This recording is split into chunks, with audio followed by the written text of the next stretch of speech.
Hello.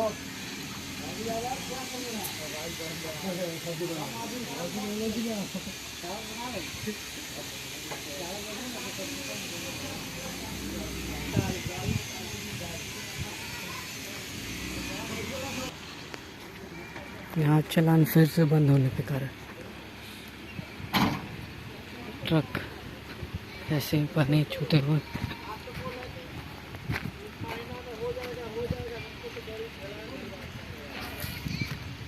2 घंटे के बाद ये सारे ट्रक निकलेंगे।